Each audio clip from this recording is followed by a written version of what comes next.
Olá, pessoal. Bom dia, boa tarde, boa noite. Como é que vocês estão? Eu vou começar cumprimentando o Luciano Peloche. Como vai, Luciano? Bom dia. Um dia a gente conta por que que a gente está rindo aqui. Boa tarde, Guilherme. Fala aí, pessoal. Boa tarde. Nós temos uma grata satisfação de trazer duas pessoas que já participaram em outros episódios do Lean Hub, que são a Priscila Mandato, que é gerente em excelência operacional e tem uma vasta formação aí em psicanálise, em cuidar com as pessoas, em desenvolvimento das pessoas, em particular dos líderes, com foco em autoconhecimento, sempre reconhecendo que aquilo que nós só podemos entregar também é aquilo que nós mesmos conseguimos desenvolver conosco. Da mesma forma, temos também junto aqui conosco a Gabriela Spagnol, que tem uma formação, é enfermeira, tem uma formação em neurociência, e que ambas estarão conversando conosco hoje sobre esse aspecto tão importante na gestão e que muitas vezes fica de maneira secundarizada nas organizações como um todo. Então, para começar, quero cumprimentar a Priscila. Boa tarde, como está? Boa tarde, tudo bem, pessoal? Oi, Gabi. Prazer estar aqui de novo. Pessoal, Rosa, Luciano, Guilherme, Priscila, muito legal estar com vocês de novo. Obrigada pelo convite mais uma vez. Então, para a gente poder começar aqui, até o que nos despertou para esse encontro conjunto com vocês, é o que o desenvolvimento das pessoas interfere na gestão. Pergunta difícil, não é, Priscila? Dá um pergaminho, a resposta e olhe lá. Sim. Eu acho que eu ia perguntar até para a Priscila, e algo que eu estava pensando em colocar da minha parte é quando que isso chamou atenção, né, na carreira da Priscila, quando que essa pergunta começou a ser importante para você, porque eu tenho essa viradinha de chave, eu não sei se a Priscila tem também, mas esse momento em que eu falei, não, eu tenho que parar de ensinar só, né? Mas não basta ensinar ferramentas de gestão, eu preciso também pensar nessa parte de desenvolvimento sócio, né, das habilidades socioemocionais do meu aluno, ou do meu aluno, seja ele aluno de graduação ou aluno de pós, de curso livre, né? A gente precisava inevitavelmente abordar essa questão da liderança, né, e das habilidades que envolviam isso, mas não só de ferramentas, de tipos de liderança, mas também de comunicação mais assertiva, de uma comunicação não violenta, né, trabalhar a inteligência emocional até estimular que o líder faça a sua consulta de saúde mental. Então, isso que eu queria contar um pouquinho para vocês, eu acho que vem muito da percepção do quanto isso é importante, de ver o quanto que mudou a partir do momento que eu comecei a aplicar isso, né? Aplicar esse conhecimento na sala de aula. Para você também foi assim, Priscila? Teve algum momento que você percebeu essa mudança? Teve as minhas dificuldades de lidar com as mudanças dentro da organização, na educação da minha filha, enfim, eu precisei entender. A minha cabeça é muito quadradinha, não sou engenheira, viu, Gui? Mas eu penso blocado igual engenheiro, né? Processo uma coisa, cada uma no seu caixote. Da caixinha no E lugar. sim, o bloco, né? O fluxograma, onde vai agora? Mas chega um momento que isso não funciona. Porque até mesmo para a capacidade das pessoas absorverem um novo conhecimento, né? Existe uma necessidade de um preparo desse conhecimento que precisa vir né, à tona. Então, não adianta no fórceps, no goela abaixo, precisa ter a construção, né? E construção demanda etapa, tempo, paciência, coisa que eu fugi da fila quando eu resolvi reencarnar, né? Então, eu precisei aprender isso a duras penas. Justamente porque a pressa de uma organização não sei, nas que vocês vivem, mas a que eu vivo, tem uma pressa lascada, né? Tudo muito para ontem, não dá tempo da fruta ficar madura, porque ela já tem que, né, nascer, se reproduzir, cair do pé e tá pronta na mesa para você comer. E o ser humano não é nessa velocidade. Então, existe um contra... É muito... Chega a ser doente, às vezes, né? Você exigir um processo de um ser humano onde ele ainda não está preparado, e aí você precisa dar o resultado, mas essa base ainda não está pronta. E o que você faz com isso? Trancos e barrancos. Uhum. Entre tapas e beijos, é ódio, é Exato. desejo, não é isso? Então, é bastante difícil. Então, neste cenário, eu falei, eu preciso aprender um pouco mais, além de coisas vinculadas à produção. Aí eu fui fazer diferentes cursos. Muito Legal, bom. Priscila. Legal. Eu queria trazer para as duas, na verdade, o que que é, dando um passo atrás na pergunta, assim, o que que é desenvolvimento de pessoas para vocês? Sem ser Quer um começar, Gabi? pergaminho. Não, vai ser Legal. rapidinho. Não, eu acho que é muito boa a pergunta, Guilherme. Eu fiquei responsável por uma disciplina e, inclusive, vem daí a minha experiência mais, assim, mão na massa e quando eu tinha 26 para 27 anos, assim, bem novinha, né, vamos dizer, eu tive que participei de um time que reformulou o currículo de graduação de enfermagem e daí eu fiquei responsável por uma disciplina chamada Desenvolvimento Pessoal e Profissional. Então, daí que eu fui buscar, né? Tudo que eu já estava suspeitando eu acho que é interessante estudar sobre as emoções, eu acho que tem alguma coisa da comunicação que a gente precisa melhorar. Eu coloquei no currículo, já que eu estava reformulando, né? Oportunidade brilhante, e foi meu grande teste, né? De desenvolver os alunos ali, 17, 18 anos, ou de segunda graduação, né? Já a gente tem essa amplitude aí de públicos no ramo particular. Então, de perceber o quanto, assim, desenvolver seres humanos, né? Desenvolver profissionais, você precisava trabalhar essas habilidades eu incluí, né? De inteligência emocional, de comunicação não violenta, então, entendendo como as competências socioemocionais. Então, acho que desenvolver seres humanos, nessa minha abordagem, ela colocava como prioridade essa questão de trabalhar o autoconhecimento, a autogestão, a consciência social e o relacionamento interpessoal, porque eu trabalhei muito baseada ali na teoria do Daniel Goleman e em outros escritores ali da linha de inteligência emocional, né? E depois usava a teoria do Rosenberg para a comunicação não violenta. É aí, ó, emotional intelligence, né? Isso aí. Sim. Mas é isso, seria isso na minha concepção. Legal. Pri? Eu fiquei com a pergunta da Rosa na minha cabeça que a gente não respondeu. Como o desenvolvimento interfere na gestão, tá? Olha a memória aqui. Bom, enfim, mas o que que eu entendo, né, desse processo de desenvolvimento? Eu acho que eu posso entender por dois caminhos, tá bom? Quando a gente fala em coaching executivo, a gente está falando em desenvolvimento de habilidade, competência, né? Só que partindo do princípio do conteúdo interno do indivíduo.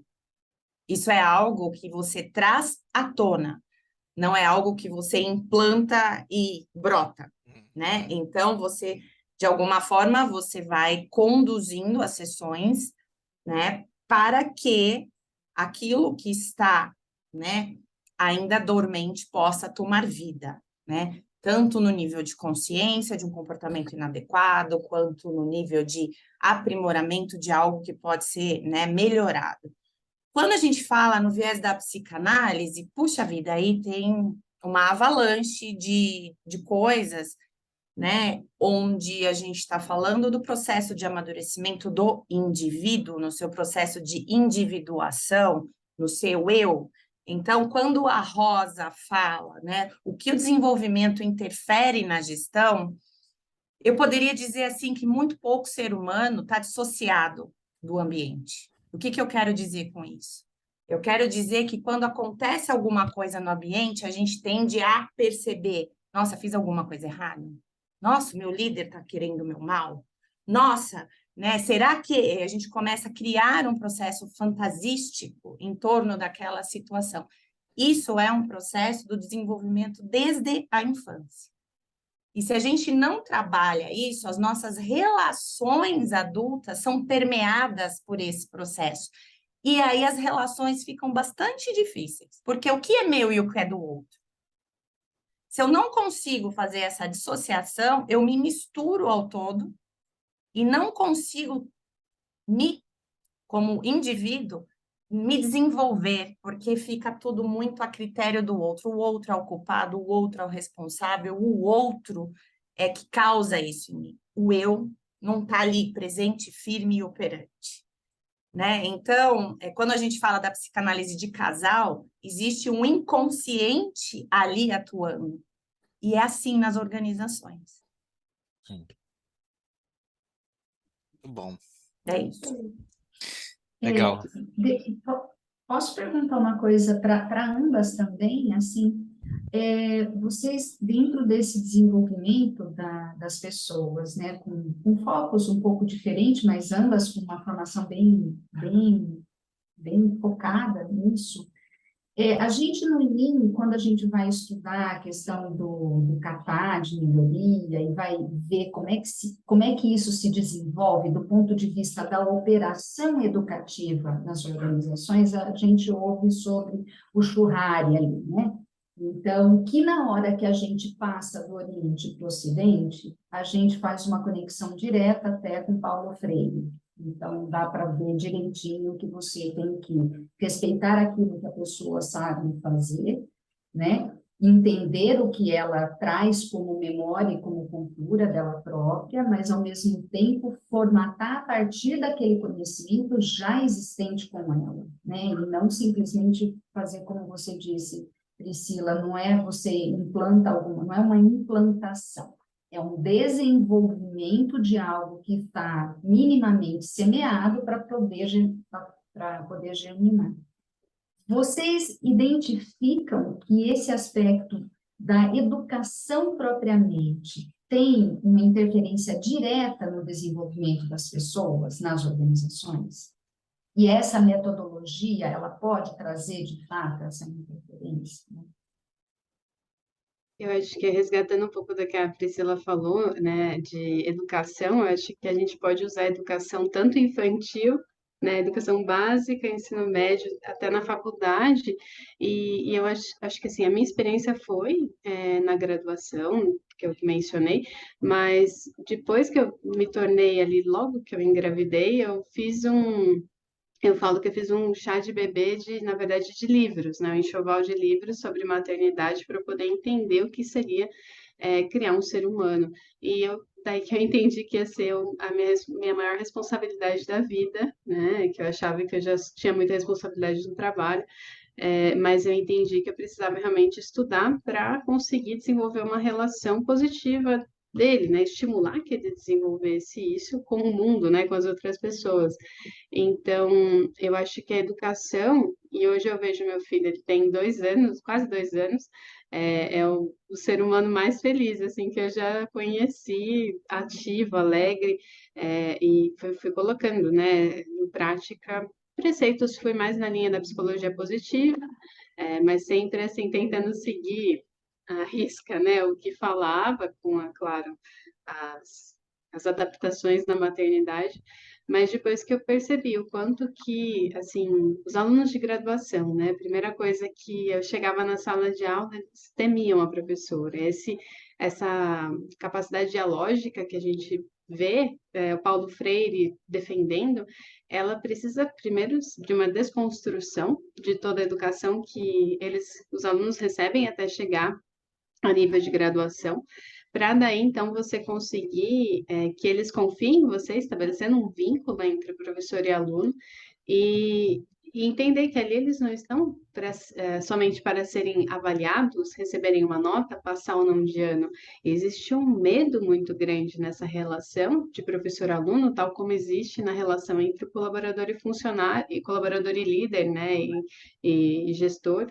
Então, eu acho que é não só a educação como base, né, essa base que a gente tem na escola, mas também de como que a gente enxerga, né, a liderança, que posição que ela ocupa na nossa vida, e daí acho que a Priscila vai conseguir explicar muito melhor do que eu essa relação com o outro, e com certeza interfere muito, né, como ela já começou a falar.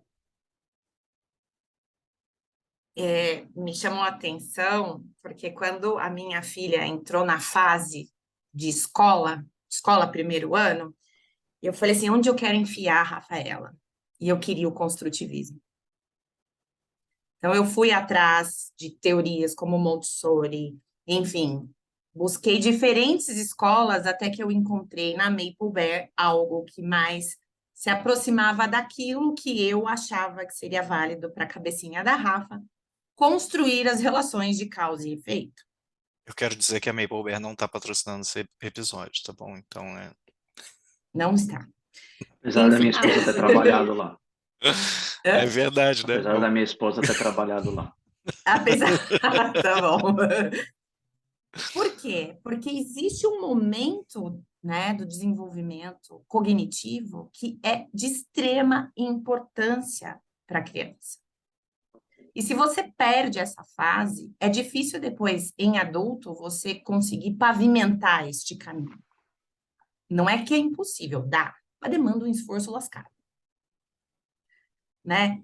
Então, quando, assim, é possível desenvolver, lógico que é, todo mundo tem essa capacidade, né?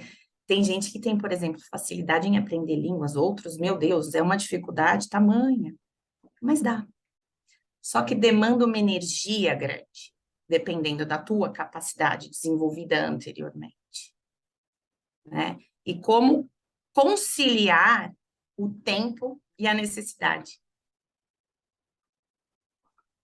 Né? Porque às vezes o tempo passa, e daí você fala, ai, perdi o bonde. Necessidade vem antes do tempo. Né? Então, assim, né, como pais, eu falaria que a gente precisa dessa preocupação. Como sociedade, a nossa sociedade está muito desestruturada nesse nível. E daí chega o momento da gente, como, né, líderes em organizações, às vezes precisar abarcar parte desta tarefa que, por exemplo, era da família e da escola. Porque tá falho. Né? E aí, como a gente consegue lidar com toda essa demanda? Eu tenho Eu acho que... Pode falar, Gabi. Não, eu ia comentar um pouquinho dessa complementaridade entre Lean e estruturação de processos, e essa necessidade que a gente tem, essa insegurança, medo nas relações. Acho que eu mudei de emprego recentemente e eu fui de uma startup para uma empresa que é a maior do ramo na educação, a nível mundial mesmo. E eu notei essa diferença entre, assim, na startup a gente tinha muita força de vontade, é aquela coisa, né? Você quer mudar o mundo da garagem de casa. Já não era mais uma startup tão pequena, tinha mais de 100 funcionários, não era mais considerada uma startup, mas a gente ainda tinha todo esse histórico de construção de processos, assim, né? Com a força nossa, sangue, suor e lágrimas. E eu fui para uma empresa que tem processos muito bem estruturados. Existe uma carga grande de trabalho? Existe, isso em todo lugar, em todo emprego a gente tem. Acho que nesse nível, né, que a gente está, a carga mental é alta. Mas eu percebi uma certa tranquilidade de entender, logo que eu cheguei eu já entendi como funciona, como o processo está tão bem desenhado, tão claro, e daí a gente vê o trabalho de Lean, de você tirar os desperdícios do processo. Já era uma empresa que eu acompanhava há anos, meu marido já trabalhou nela, então eu já sabia onde eu estava, né, ingressando, os prós e contras, as dificuldades, né, e as facilidades. Mas isso me deixou muito calmo, eu senti um ambiente, aquela segurança psicológica, que a gente fala tanto que as empresas precisam ter, e foi a primeira coisa que eu senti, assim, uma cultura voltada, né, para valorizar a diversidade, valorizar o funcionário, mas também, e isso de fato ali eu senti no dia a dia, na equipe, né? Então eu sei assim, se eu tiver alguma dificuldade, eu vou ter minha reunião one-on-one com o meu líder.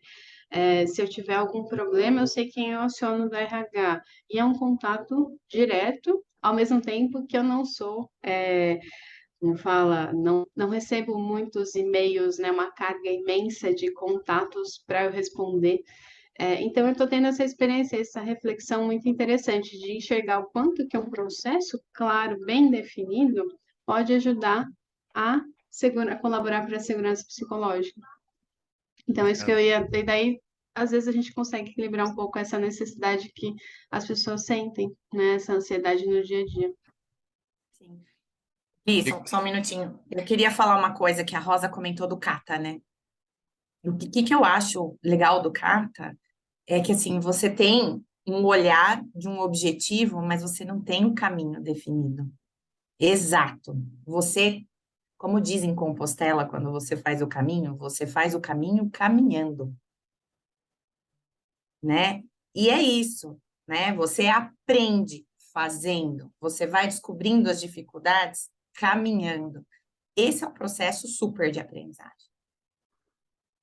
Não aqueles planejamentos loucos que você tenta, né, pegar tudo, né, o caminho crítico, todos os desvios possíveis, ter planos de ação, sai, nossa, aquela coisa bizarra que você gasta um tempão, né? Você vai caminhando e aprendendo sobre. E eu acho isso maravilhoso. E Pri, pegando o seu gancho, Pri, eu acho que precisa ser leve, né? Sim. Essa melhoria, ela precisa estar no nosso dia a dia. Não como uma obrigação, mas como um momento divertido também de você. E também é isso que você falou, não precisa ser planejamento extenso, né? Para não ser extenso, a gente precisa parcelar. Então, precisa estar sempre fazendo. Eu estou adorando a metodologia do Scrum, porque ele é a cada 15 dias que você vai refazendo o planejamento, né? Eu não tinha trabalhado ainda em uma linha de processo que conseguisse comportar a metodologia do Scrum. Então, eu vejo, né, o quanto, às vezes, plano de ação, sai um plano de ação no sprint, né? E ok, esse é o plano de ação que vai mudar o nosso sprint, aqueles próximos 15 dias vão melhorar, assim, né? Fazer uma volta 300, né, 180, 360, você vai mudar completamente a forma de trabalhar, economizar 2, 3 horas do time, né, na semana. Então, e daí entra o conceito de Lean, de você reduzir também, né? Não só acho que os desperdícios de tempo, mas desperdício cognitivo, de você dedicar aquela atenção, aquela preocupação, né? E aos poucos você ir melhorando. Eu acho que o kata de melhoria, eu gosto muito desse conceito de você sempre estar melhorando, né? Mas você ter esse treinamento, essa cultura que você consegue inserir, né, na organização dessa forma mais leve, mais parcelada. Então, eu acho que eu tenho refletido muito nisso. A segurança psicológica é um clima mais leve, colaborativo. Eu acho que acaba gerando uma resiliência maior no time para conseguir lidar com desafios e com uma carga de trabalho, né, um pouco maior. Então, você fala, nossa, eu gerenciar 100 pessoas, se falassem para mim que eu ia precisar gerenciar 100 pessoas, assim, né, a vaga é para isso, eu ficaria com taquicardia.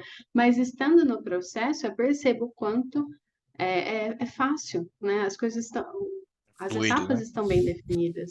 Hã? É mais fluido. É fluido, é leve, exatamente. Então, acho que é crucial, assim, esse clima Legal. de Luciano, você melhoria. levantou a mãozinha aí. Eu queria fazer um comentário e jogar uma pergunta para vocês duas, porque vocês duas falaram coisas diferentes, mas tem elementos em comum. Tem particularmente um elemento em comum que eu queria explorar com vocês duas. Eu já comentei com vocês individualmente nos seus episódios que eu sou engenheiro, né? E eu fiquei curioso de saber de cabeça das pessoas. Eu li a sua dissertação de mestrado, Gabi. Fiquei extremamente decepcionado, que eu não sabia que existiam tantas partes do cérebro que eu nunca tinha ouvido falar, mas tudo bem. Foi interessante para para o meu aprendizado. Mas, dentre as coisas que eu tenho estudado ultimamente, tem um cara que eu tenho ouvido muito, eu vi alguns podcasts dele de algumas vezes, e ele falou um negócio que me chama muita atenção. E eu comentei no nosso último episódio. Ele falou que todo comportamento humano é ditado pelo ambiente. E vocês duas falaram ambiente algumas vezes. Ele falou 100% dos nossos comportamentos depende do ambiente que você está inserido. E eu estou refletindo um pouco no que você falou, Gabi, da empresa ter os processos direitinho, né? Ou até da Priscila falou, eu preciso criar. Vocês usaram ambiente, a palavra ambiente algumas vezes. O que vocês acham disso? Porque para mim faz muito sentido. E para mim, quando eu penso no que o Lean faz, quando você transita entre o estado atual e o estado futuro, você simplesmente está mudando o ambiente, né? Então, vou pôr uma controvérsia aqui, porque não existe unilateralidade, Luciano. A gente não Explica pode o que é isso. A gente não pode pôr 100% da responsabilidade da reação do indivíduo no ambiente, porque não é verdade. E nem no próprio indivíduo. Exato. Então, o que acontece é assim, eu, Priscila, tenho as minhas introjeções e a minha forma de ler o ambiente, ok? Às vezes eu posso entender deste ambiente sinais positivos que me deixam ok. Às vezes eu tenho internamente interpretações de alerta. Mas isso não tem nada a ver com o ambiente, tem a ver com as minhas experiências emocionais. Então, como eu reajo ao mundo tem a ver comigo. Como o mundo me estimula a reagir tem a ver com o mundo. Então, como juntar essas duas coisas? Primeiro, se eu, por exemplo, tenho uma reação exacerbada à liderança, eu preciso olhar para a minha introjeção paterna, para as figuras de autoridades da minha existência na infância, porque isso significa algo. Então, a gente, num ambiente mais salutar, é óbvio, gente, que as pessoas se desenvolvem mais facilmente, mas não significa que os processos de introjeção delas são sempre positivos, porque tem um indivíduo ali. Então, E só sempre colocando tem... um ponto aqui, Pri, que às vezes as empresas também contratam pessoas muito parecidas, né? Então elas têm uma reação muito parecida em relação ao meio, e ela acha que é o meio que está construindo aquilo, né? Mas ela está lá contratando só gente branca, hétero, de classe média, que estudou escola particular e fez universidade pública, coloca lá e fala assim, olha como o ambiente, pô, todo mundo com o mesmo histórico ali em cima daquilo, né? Exato. Então, não é o ambiente somente. Pri, só para jogar mais pimentinha nisso daí, ele diz que isso que você comentou é fruto do ambiente que você foi inserido desde a sua infância. Então, ele tira a responsabilidade, falando disso, da própria pessoa. Ele é contra livre-arbítrio, ele não acredita em livre-arbítrio. A Terra é plana, deve ser para ele também. Enfim, não é bem assim que as coisas funcionam. Mas é bem antigo, né? Até me foge o nome eu lembro de ter estudado na escola. Mas é bem realmente assim radical, né? Essa explicação. Acho que quando eu falo sobre emoções, eu falo que as emoções elas são reações humanas, né? Com relação a estímulos internos e externos, e ela vai depender do humor, da personalidade, né? De características pessoais, né? Que assim já são intrínsecas.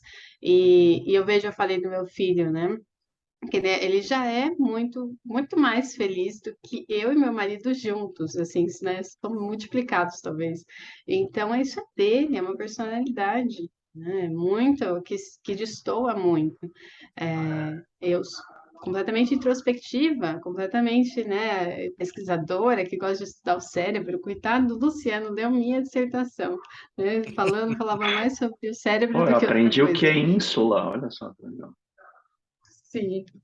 Então, mas assim, acho que essa questão, só colocar mais um ponto que a gente não pode esquecer, que é o contrário da segurança psicológica, um ambiente que desrespeita o funcionário, o colaborador, o que diz respeito ao líder, também é algo que a gente precisa colocar na balança, né? Não, assim, eu falei, eu tenho uma visão muito positiva, né, das corporações, o Lean, a gente sempre prega o respeito às pessoas, mas às vezes a gente acaba implementando, por uma falta de maturidade da liderança, implementando a melhoria contínua como algo, aqui não tem desculpa, a gente tem que melhorar sempre, né? Então, assim, quando acontece um erro, o funcionário vem pedir desculpa e falar, justificar, né? No Lean, a gente vê sempre como uma oportunidade de melhoria e qual que é o plano de ação, né? Mas muitas vezes a liderança acaba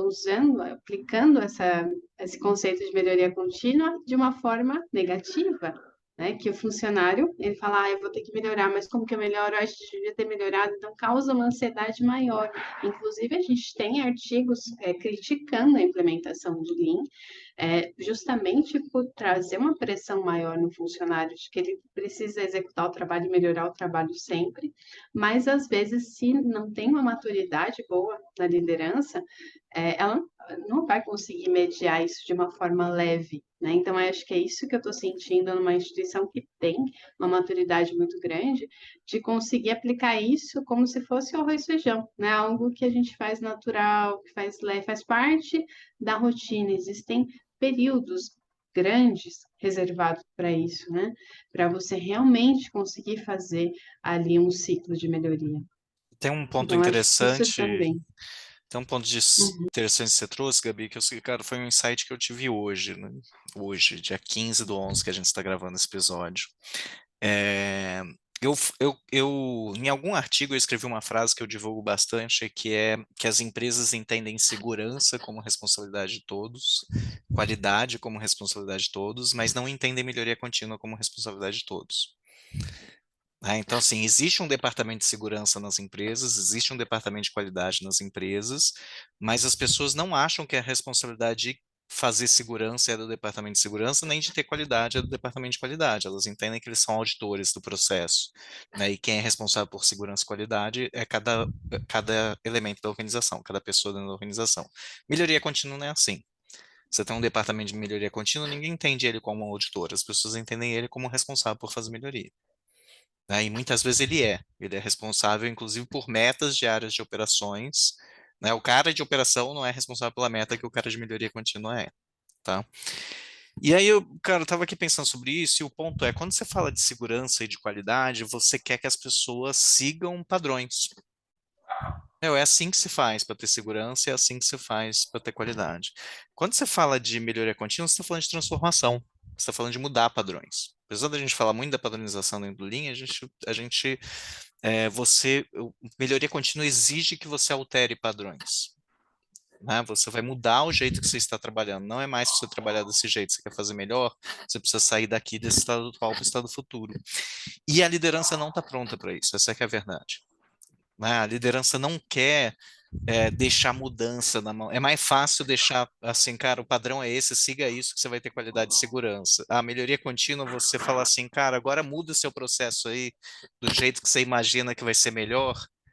Puta, é difícil encontrar uma liderança que esteja pronta para essa. Não, então vai lá, pode fazer e a gente vê qual vai ser o resultado, testa, né? Vamos, né? Topar o erro, né? Topar o erro Exato, que vamos errar da e aprender. construção. Exato, essa parte do catar, né, de não ter um caminho bem definido e testar, que é muito a parte que as startups trabalham muito forte nessa questão de desenvolvimento de projetos, né, cara, que tá ali dentro do Lean também, as pessoas só não enxergam, né, mas um Kaizen, um Sprint são coisas muito parecidas, né, e o que eu vejo é isso, assim, as pessoas não estão prontas para falar assim, não, muda o seu processo aí, do jeito de você entender que vai ser melhor para a empresa, né? As pessoas não estão prontas para fazer essa mudança porque elas não são desenvolvidas e os líderes estão menos prontos ainda para abrir mão desse controle e deixar as pessoas fazerem. Para mentorar. Para né? Eu acho mentorar, mentorar. exatamente, essa é a palavra. Porque quando a gente fala de aceitação de mudança, gente, perfil comportamental e mudança tem tudo a ver. Exato. Então, assim, o ser humano naturalmente não gosta de mudança. São alguns perfis que topam isso por ser excitante, por trazer novidade. Mas quando você fala de um S, de um C, falou em mudar, me desestabiliza, me dá insegurança, não vou até saber se alguém não vai morrer no meio do caminho, Amígdala, né, né? Gabi? É a amígdala. Oi? Amígdala. Não, é amígdala, né? Que é o responsável pelas emoções. Ele tá mostrando que ele leu, entendeu? E ele leu a mostrando. a sua tese. E quando você joga as mudanças para o grupo de uma forma geral, sem a base de conhecimento necessária, você cria o caos. Porque daí você desestrutura, de repente, padrões que funcionavam e que precisariam sair dali para melhor.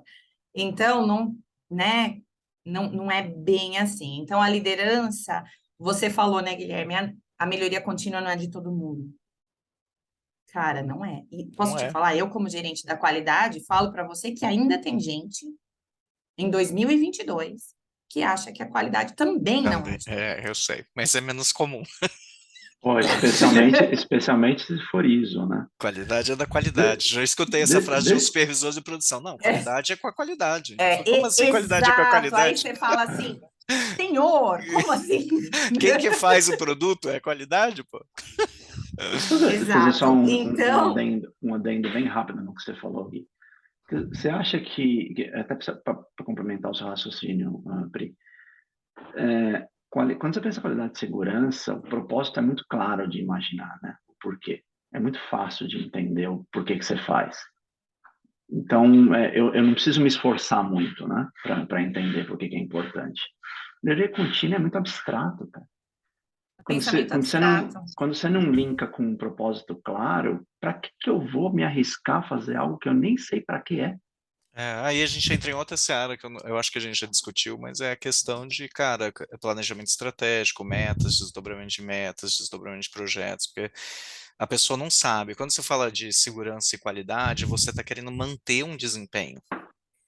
Né? Você fala assim, meu, eu quero qualidade 100%, ninguém quer qualidade, né? Ah, não, a minha meta de qualidade é 50%, não existe essa empresa, né? As pessoas querem Causar 100%. reclamação de cliente. Exato. A minha meta é que só 30% dos clientes reclamem. Não, não querem nenhuma, cara. Então, assim, é uma questão de manter é um requisito, cara. Assim, é uma condição de contorno. Eu preciso manter a qualidade. Quando a gente fala de melhoria contínua, a gente está falando de aumento de desempenho. Né? E aí vem todo um embasamento, né, que as pessoas não têm e não são desenvolvidas para isso. Eu acho que eu já contei em algum episódio, contar rapidinho aqui, a gente na madeireira lá, que eu fiz projeto em Curitiba, um supervisor de uma área menorzinha lá, cara, a madeireira era bem grande, mas tinha uma área ali que tinha ali, acho que tinha umas 15 pessoas nos 2 turnos ali. Ele colocou uma caixa de sapato, uma fichinha e falou assim, olha, coloquem suas sugestões de melhoria aqui, né? Explicou pro pessoal que ele ia avaliar e implantar. Aí, cara, ele veio no dia seguinte para mim com um papelzinho lá que tava assim: seria bom, essa era a sugestão de melhoria, tá bom? Seria bom que as facas não desafiassem mais. Seria bom que as facas não desafiassem mais. Era uma empresa de usinagem de madeira, as facas, você já imaginou, né? Uma roda assim cheia de faca usinando madeira. Elas se desafiavam de tempos em tempos, tinha que trocar as facas, mandar para fiação, trazer outras, fazer algum setup. E aí, cara, esse caso é muito emblemático, assim, porque eu falo assim, cara, o cara não sabe a diferença de problema e solução. Ele não sabia nem isso. O que ele fez foi um antiproblema. Qual que é o problema? A faca desafia. Qual é a solução? Ela não desafia mais. Isso não é solução. Né? Seria bom se as facas não desafiassem mais. Era uma caixa de sugestão de melhoria. Essa foi a sugestão de melhoria dele. Então, o cara não tem nem a base de entender a diferença de problema e solução para chegar numa solução real. Né? Ele confunde solução com antiproblema. Não, o problema a faca desafia, então não desafia mais. Está aqui minha sugestão de melhoria. Pô, essa daí é tranquilo, né? Então, como que eu construo isso? Como que a faca desafia menos? Como que eu faço estudos em cima disso? Será que se eu reduzir a velocidade de usinagem, ela vai desafiar menos? Isso vai impactar no quê? Qual é o custo da produtividade? Qual é o custo da faca? Então, cara, tem um monte de coisa envolvida nesse caso que o cara não tinha a mínima condição de fazer, né? E a empresa não dava, né? Então, assim, não é que as empresas também O André, a gente estava falando do André, né? O André uma vez falou para mim assim, cara, a educação é tão desvalorizada no Brasil que isso reflete na indústria, né? Então não é que a empresa está lá construindo esse embasamento, não, ela está pegando um cara que não tem nem ensino médio, colocando lá e quer que o cara faça sugestão de melhoria. Ele não vai fazer, não vai sair nada. Né? Você precisa fazer esse desenvolvimento. E como a gente estava conversando aqui no offline, o desenvolvimento não é colocar pessoas 8 horas numa sala de aula e encher elas de slide. Né? Acho que é, calma. Com dinâmica. Isso me fez lembrar Sem que é uma dinâmica, experiência pô. da Rosa, no Hospital Dias, falou, né, pessoas de ensino médio. Eu tive a experiência de vê-la desenvolvendo, né, colaborando ali um pouquinho. Rosa, eu vou te convidar para contar um pouquinho, mas acho que isso de você primeiro capacitar a pessoa a enxergar a melhoria e depois dar pequenos desafios para ela ir acompanhando, né? Era muito o uso do A3, mas eu acho que vai, assim, balanceando as inseguranças que a pessoa pode trazer, né? Já da construção dela enquanto pessoa, e ela ressignificar aos poucos quem ela é enquanto profissional. Então, acho que esse desabrochar foi muito marcante na palavra, né, de uma funcionária que era nível técnico e trabalhava, ou não sei se trabalha ainda no Hospital Dia, da Unicamp, e a gente tem isso gravado até em um vídeo, essa experiência da Rosa, mas Rosa, se você quiser comentar um pouquinho, eu acho que me chamou muita atenção como um exemplo positivo. Eu acho que naquela época a gente nem falava ainda sobre essa questão do desenvolvimento de habilidades socioemocionais, mas acho que foi o primeiro momento que eu percebi o quanto o Lean acabava ajudando você a desenvolver a pessoa. Eu até ia perguntar para vocês, considerando uma coisa que a Priscila falou, o ser humano, por si, é preguiçoso. Nós temos, enquanto característica nossa que a gente traz dos nossos ancestrais, a gente tem um quê de lentidão. Então, você precisa ser muito bem estimulado para você pegar o seu sistema lento e botar para funcionar, porque isso requer realmente colocar sobre um desafio, né? Você está se desafiando à medida que você se depara com alguma coisa que é nova. Então, o quanto esse ambiente que o Luciano trouxe, né? Um ambiente, como o Luciano e a Gabi trouxeram, né? Esse ambiente que é determinante, e, ao mesmo tempo, um ambiente determinante que pode ser amistoso e pode não ser amistoso, ele pode ser seguro ou inseguro, e que, ao mesmo tempo, existe aquilo que a Priscila traz para a gente como um aspecto fundamental para as lideranças em particular, se a gente considerar que as organizações são feitas por pessoas e as lideranças coordenam essas pessoas, que é, na verdade, as lideranças se autoconhecerem, se autodesenvolverem, para que elas possam permitir que o desenvolvimento do outro, o crescimento do outro, não seja uma ameaça para ela, né? E não seja algo que a coloque sob dúvida, primeiro, da própria capacidade dela, segundo, a insegurança da perda de espaço dela dentro da organização, né? E que essas duas coisas combinadas colocam a própria liderança em xeque, né? Então, se a liderança tiver um autoconhecimento, ela é capaz de dizer, olha, isso eu não sei, mas nós vamos conseguir descobrir juntos. Você topa a gente descobrir isso junto? Vamos fazer? Então, se vocês acham que essa linha de raciocínio de que o ambiente, então, ele se transformando pelas pessoas, e, ao mesmo tempo, o ambiente como sendo um fator da cultura da organização também, né? Que a cultura é maior que o ambiente, mas ele está contido nessa cultura que vai promover ou não o desenvolvimento das pessoas. Fez sentido para vocês este caminho do pensamento, do quanto essa liderança precisa, de fato, se desenvolver, se conhecer, para que ela possa contribuir para que a cultura da organização realmente ali começa a mudança, a melhoria contínua, porque às vezes a gente acha que a melhoria contínua é só na ponta, mas a cultura ela vai transformar e vai propiciar um ambiente mais seguro para a pessoa que está na ponta, e, na verdade, é um sobe e desce muito constante ali, né? Rosa, eu ia fazer a seguinte pergunta, e daí a gente responde isso um dia. Seria o ambiente um produto das pessoas? Ou as pessoas um produto do ambiente? Então, essa fala aí eu já contestei lá atrás. Já refutou, né? Então, Rosa, primeiro tem que pensar o que é cultura, né? Acho que para poder responder a sua pergunta. Normalmente a pessoa fala, é o jeito que a gente faz as coisas. O que eu discordo um pouquinho, que eu acho que tem valores inseridos também. Você só faz aquilo que você acredita. Então, acho que isso é uma parte, mas valores têm parte dela também, né? Eu acho. É isso. Esse era o meu Isso. comentário. Beleza, pessoal. O episódio aqui já está com uns 40 minutos, eu estava cronometrando aqui. E Eu vi que vocês estavam mandando mensagem aí de fazer outros, tudo que depois vou deixar uma pergunta então no ar para vocês responderem no próximo episódio. Baseado em tudo que a gente comentou, o líder nasce líder ou ele é criado? Não, vamos fazer essa pergunta de encerramento, vamos lá.